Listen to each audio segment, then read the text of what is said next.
Hello everybody, it is Fungal and we are here for week 2 of the LDL draft. I'll be going over all 5 of the other games that happened. I'll just be watching them together with you. Starting off here, we have Lulu versus Albert, and they both actually do have kind of psychic terrain teams.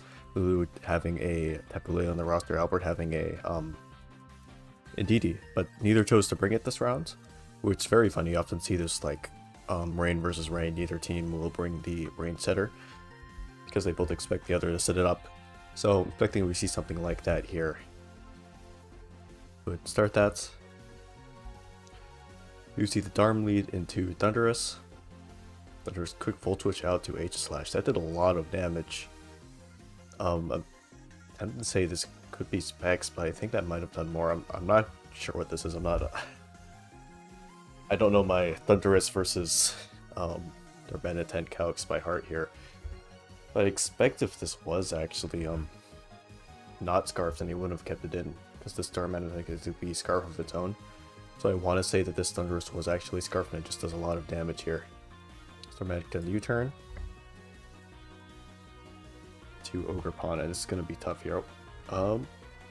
We see SD and H slash goes for the head smash, and that's huge. Predict by Albert. Might even not be predict. H slash can very easily, I think, live that. It's very naturally bulky, especially in shield form. He could also be holding an Akaberry. And that just absolutely annihilates his Ogerpon, which is absolutely huge, because Ogerpon's a huge threat to this team. They have no real fire switch-ins. They're only like good answer to Cinderace. Cinderace can't really take too many hits from that. So that's just like a ton of recoil though. Revenant comes in. Nishu comes out as Earthquake. Earthquake does pick up the KO, and then Hawlucha is in. Gyarados comes out, Substitute comes in from Hawlucha. Hawlucha can have Thunder Punch. It is actually Fling with the Light Ball actually. As Gyarados goes for DD. Now this Hawlucha will be faster because it does have the Unburden. I think you need +4 to actually outspeed this Hawlucha. The Acrobatics will come out. And go for DD again. I don't think you outspeed. Yeah, because the paralysis was really good from Albert. Now it's behind a sub. And now Hawlucha will do a ton of damage because this Scarf Arm, I can't outspeed that. This might live. Yeah, Golurk is really bulky. No guard, so it always lands Stone Edge. You can't fish for misses versus this thing because it has no guard. Apparently realizes there, he goes for the Acro, kills it off. Blaze comes in, I think Blaze dies. Crit will never know. But it had to be really bulky to live that in the first place. Extreme Speed comes out from Deoxys, and that does take out Hawlucha. Dunfang comes in, but Deoxys can actually beat this. No, it can't. Rocky Helmets, and Counter comes out. It still knocks this out, which is insane. It shows how actually little amount of HP this thing does have. If it gets knocked out by that counter, that'll from Extreme Speed. I guess this probably was choiced or something with the speed coming out, but really well played from Alberts. I think Blue could have almost brought that back if they got rid of that Hawlucha earlier. And we are over to game 2. Morpher versus Ufio. We do see this Scyther. We see this sort of rain adjacent team out here. Obviously, Morpher over here can really destroy rain with this, so they did not. So I like how Ufio didn't even bother to bring rain this time. Gliscor is definitely going to be a big issue for them. But Ufio will have to get rid of this Ogerpon Wellspring, because that is going to be a huge threat.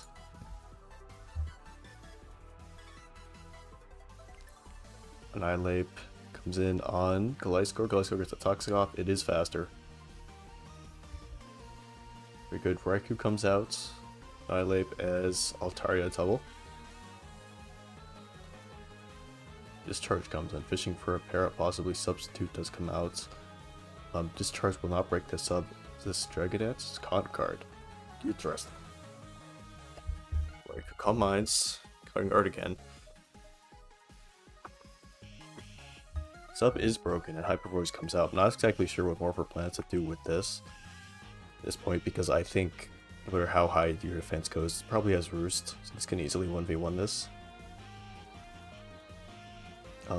But this Gliscor should be able to get a Toxic off always. Yeah, this does not have Ice Beam. So Gliscor, I think, will be able to sit on you forever, whatever you do. So at this point, Ufio's just fishing for a para for later on in the game.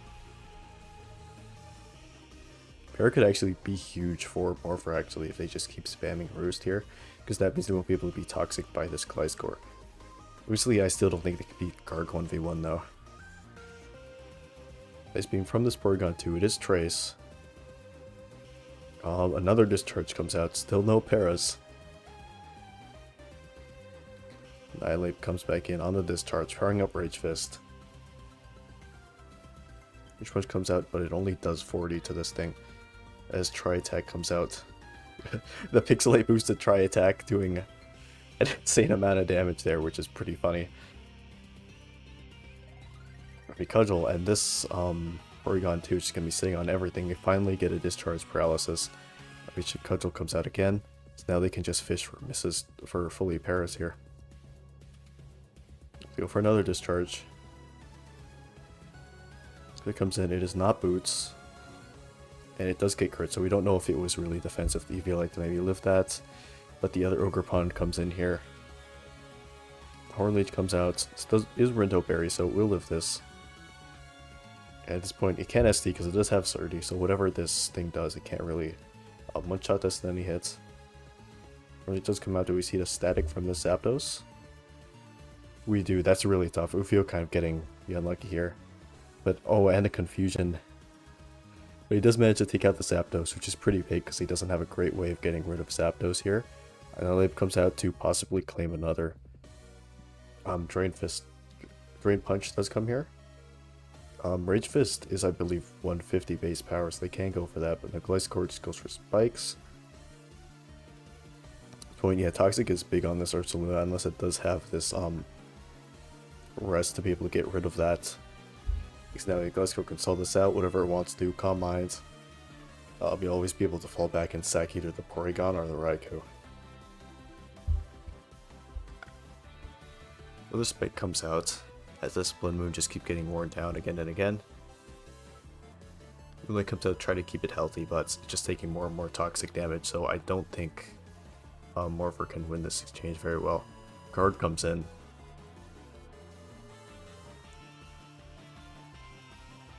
Let's see if we recover there. No Sulk here. I would have recovered there, I think. I think a fully healthy Guard can absolutely demolish this team with Annihilate being so low, Ogerpon being so low and paralyzed. I think keeping Guard healthy is really important there. And instead of probably just sack Porygon or Raikou. I think this Annihilate will die next turn and Gliscor will get a bunch of HP back, but now your whole team is incredibly weak and this Altaria now looks super threatening. Altaria comes right in. See if Hyper Voice does grab the KO, it does. And Ogerpon is paralyzed, so it should be slower, and this Altaria is probably just going to clean up at this point. And that's why we needed the Guard at full HP there. Not exactly full HP, but now I don't really think it's going to live anything.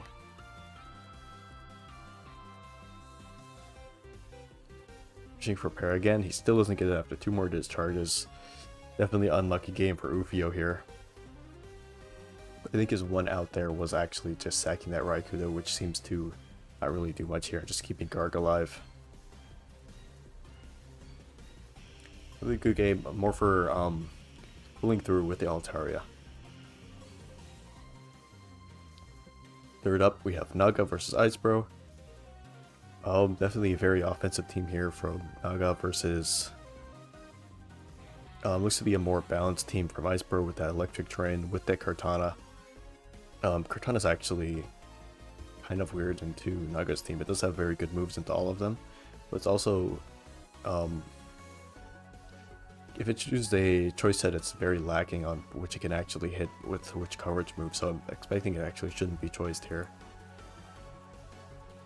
Ledios lead into Diancie. Ledios switches out into Pincurchin.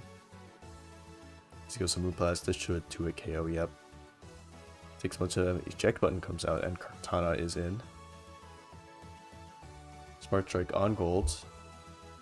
Kartana does have basically no split F, so knockoff can come out, but Shadow Ball if it comes out. Oh, Thunder Wave misses, which is really big. Now this Kartana is going to get a Beast Boost, which is amazing. Dracovish comes in, means this thing is probably Scarf.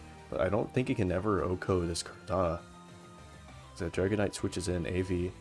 I don't think Smart Strike won't kill, but Dragonite crit dual wing beats. It does not have Fire Punch, which means Kartana is going to get another, and it's going to get another Beast Boost.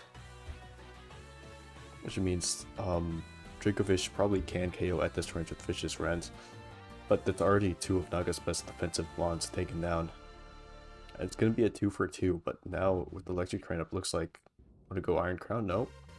Crobat comes in, but it does die.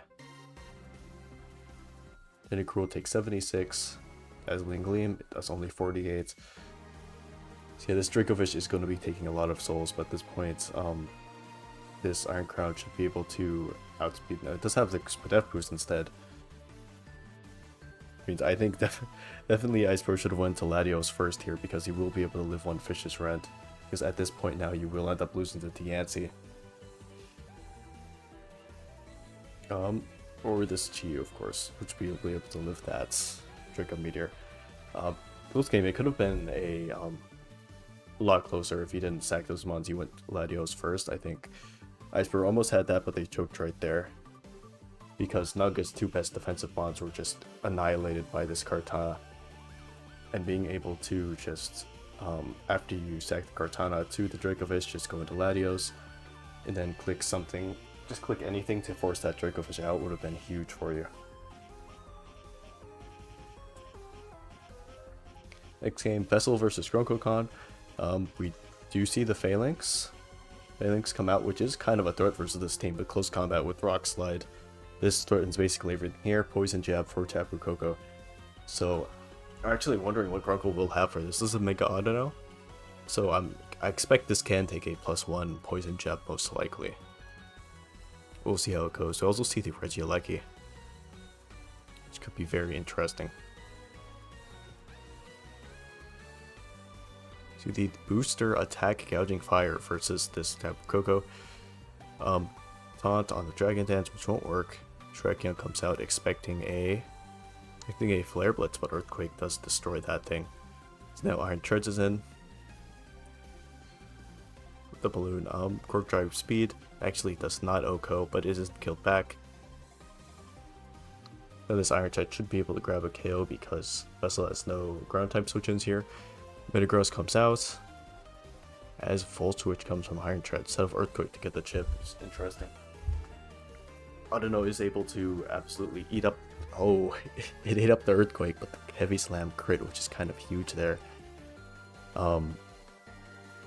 It sucks for Gronk. I'm not sure what he was going to do with Audino. Maybe it didn't matter, and Audino wouldn't have done anything interesting, but I don't think that Heavy Slam KO'd without the crits. Psychic Fangs does come out Moltres. This could burn Metagross for sure. Yeah, Flame Body.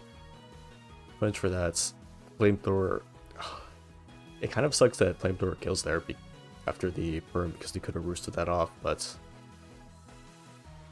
Sunspore comes out and the Paralysis does come in. 2 full paras. That does basically no damage, so this Moltres is going to get to roost off. The Moltres is looking good as an emergency check for Phalanx, most likely if it doesn't have Rock Slide. Koko comes in, it takes way too much from this Ribombee and it will end up dying here. Alright, Bundle, it is heavy duty boot, so it's not getting webbed. It's able to break the sash. Moltres probably comes back in for the Stun Spore. Then Moltres should likely just go for Flamethrower. Yeah, Phalanx takes a lot. And Lumberry from Phalanx is really smart. Rock Slide does come in. This thing get parried here, it gets flinched. Big for Vessel here, but at this point, Ice Beam from Iron Bundle looks incredibly threatening. It's gonna grab 1 KO. Regieleki can maybe live one. So I think Grunkle has to go into... Oh! No, this is... Ooh, I'm not sure if Hydro Pump will KO this thing.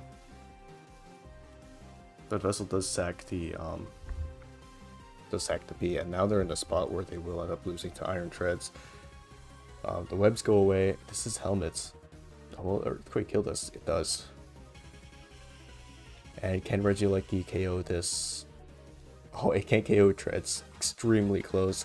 Oh, Sash! Wait, there's still a comeback chance. Dream Speed again. Dolphin down. Does Iron Bundle die to this? Rising Voltage? It does. Ooh, that was a big comeback. Obviously preying on the fact that Krogel doesn't have great hazard setting capabilities on his team, you're able to fit that sash in and actually clean up, even though that Iron Treads was in the back. Was very was extremely cool to see. I do think though, if he didn't rapid spin with treads, if he just earthquake, then you wouldn't have taken the Rocky helmet chip, which means your uncle actually could have won that if they didn't spin there. But definitely one of the closest games ever. This is really cool to see the sash Richie Lucky pull through. Last up, we have Pick versus Silver. Silver being a really bulky team here with Houndstone, with Latias, Toxapex, Blissey, versus Pick's kind of super offensive team with kind of setup spam here with Scizor, Landorus. So this matchup looks to be in Pick's favor, I think. But never count out this Mega Latias, it's extremely strong mon. As Houndstone actually also looks really good in the Pick's team. Toxapex into Scizor Megas and goes for a U-turn. See, no helmet on Toxapex. As Toxapex just goes for Scald. And it is Black Sludge, we don't know what Alola is. Mola goes for Scald of its own, and Blissey's going to come out on it. So very passive starts from both sides. Neither really wants to do anything really, risk anything, just scout out all their movesets. Surge comes out and is able to burn Quagsire, which is starting to be good progress from Pick. Hex does 43, this is kind of split F, as Scald only does 27 packs to the Skeleturge. So Surge is able to start spamming Hex and just kind of burn away this Quagsire's PP, which could be big because considering that he did bring Quagsire, I'm inclined to believe that maybe this Pex does not actually have Haze and this Scizor will be able to set up the +6 versus it. If that's the case, then getting rid of this Quagsire is an amazing trade for Pick.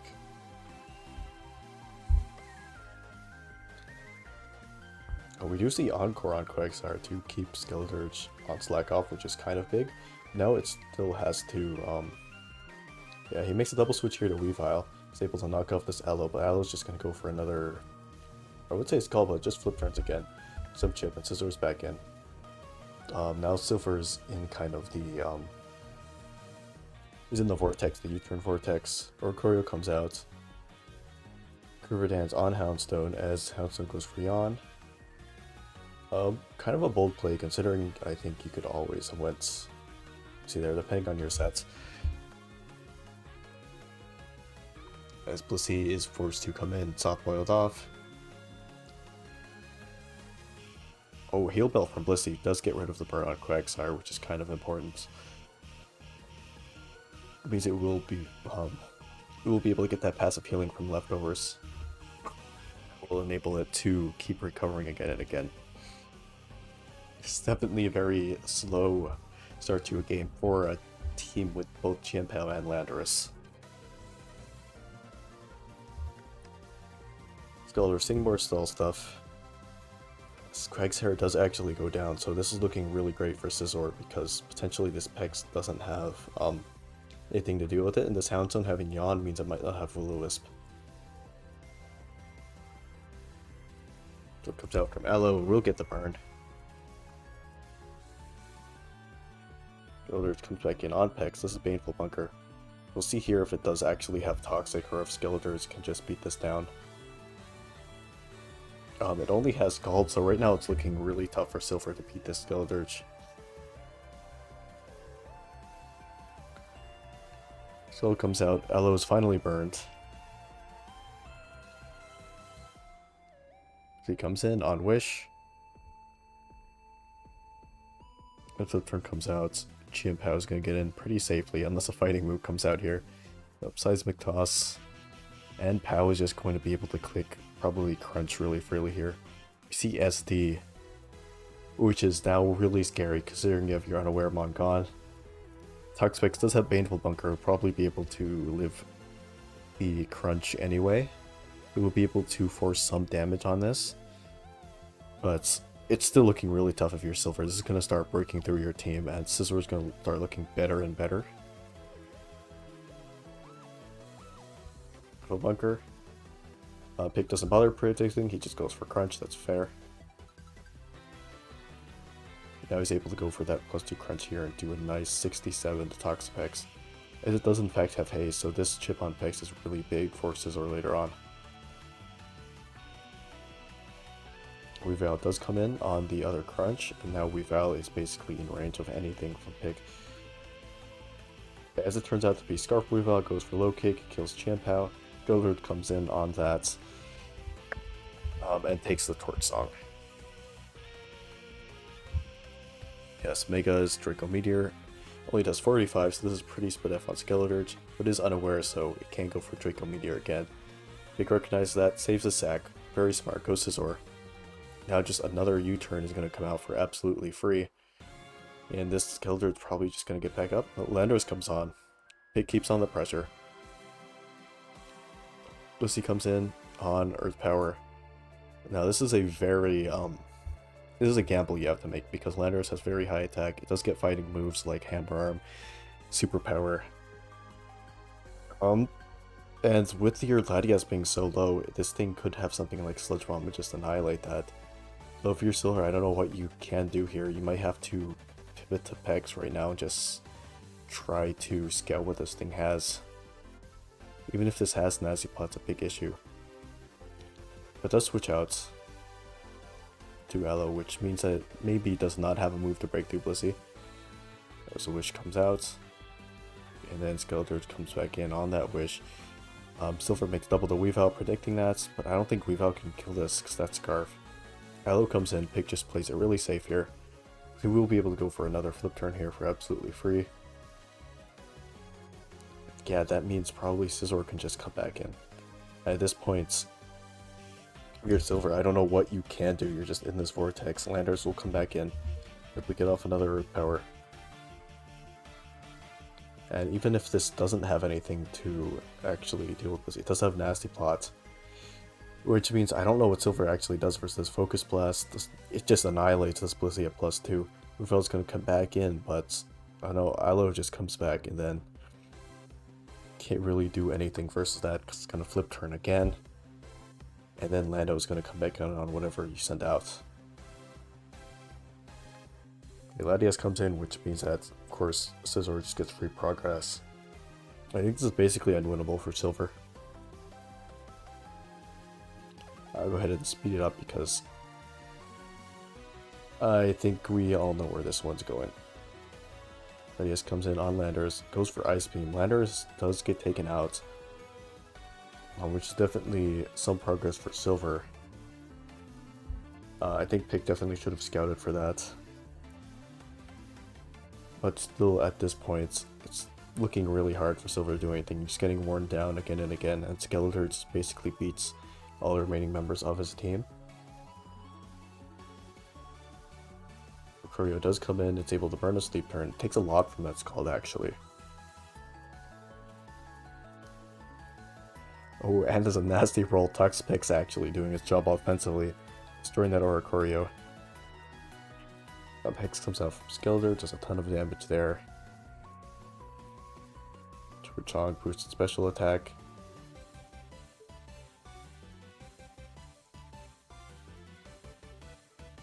As Hex does come out, it crits and kills Latias.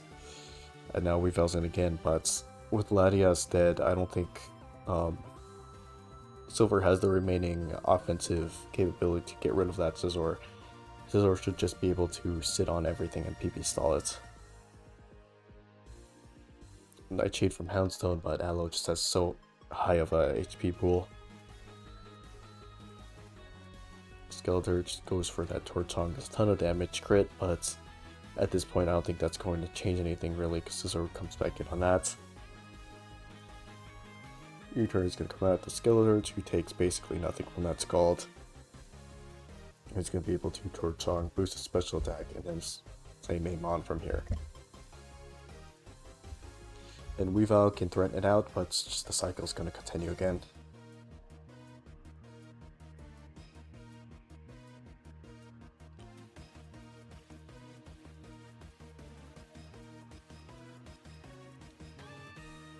I think that's the problem with super bulky teams. because Silver had really not much counterplay at all to this Landorus. This Landorus just set on everything. And Pick just having one way to deal with the Weavile meant that even though you could, yes, you could bring Scarf and possibly get rid of that Chien-Pao, that means you have no way of breaking through this Aloe and just going to come in, to flip turn forever. So just going to U-turn forever.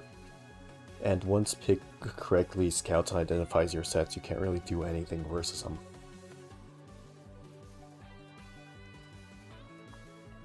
Now it's down to just Pex and Weavile. Pex goes down, Weavile comes in, but Aloe and Scizor are very easily going to clean up this. Very well played from Pick. Other than a few times I think he probably should have scouted, it ended up working really fine because Scizor was just bowling through this team, just clicking U-turn forever. Nothing Silver could do. Silver's in a really tough spot here. Those were all 5 of the games, other than mine, for week 2 of the LDL. Stay tuned, I'll bring you back next week for the next battles. Thank you for watching.